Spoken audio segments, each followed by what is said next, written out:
Good morning po sa ating lahat.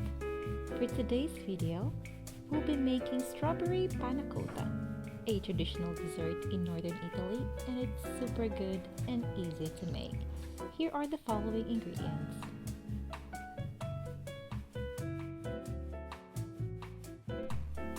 First, let's prepare the gelatin. I-combine lang ang gelatin sheets and cold water, and then antayin na mamamaga siya, say, for 8 to 10 minutes.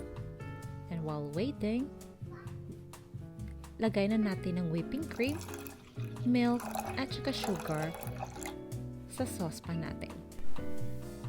Sa mababang apoy, painitin lang natin ang mixture pero huwag pakuluin. Ang importante, matunaw na ang sugar natin.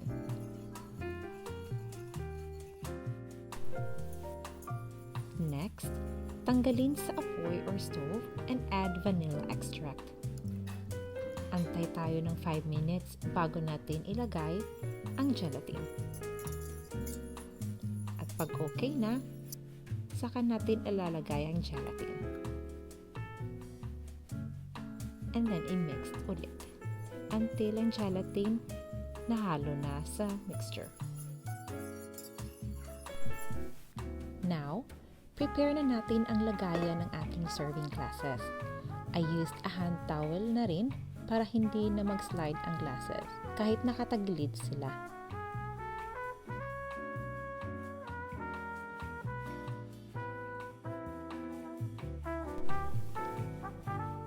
Ito na, dahan-dahan nating ilagay ang mixture na ginawa natin.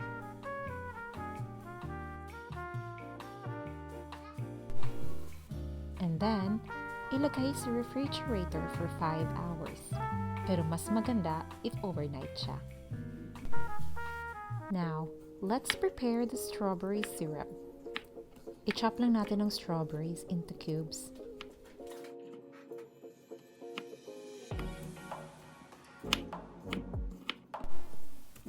Next, ilagay lahat ng strawberries sa saucepan and then add sugar and water.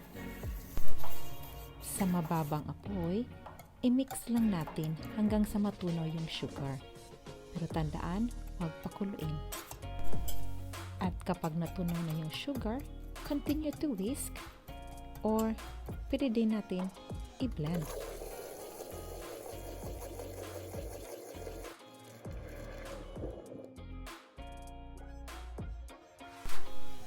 At para smooth yung strawberry syrup natin, salain natin.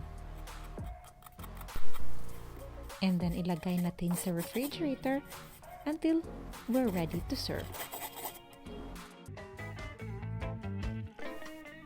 Ito ang resulta niya the following day.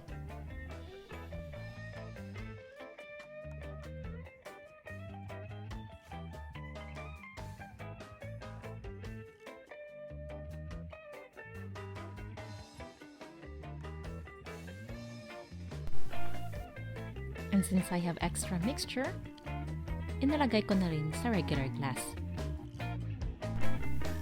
Ladies and gentlemen, here's your strawberry panna cotta.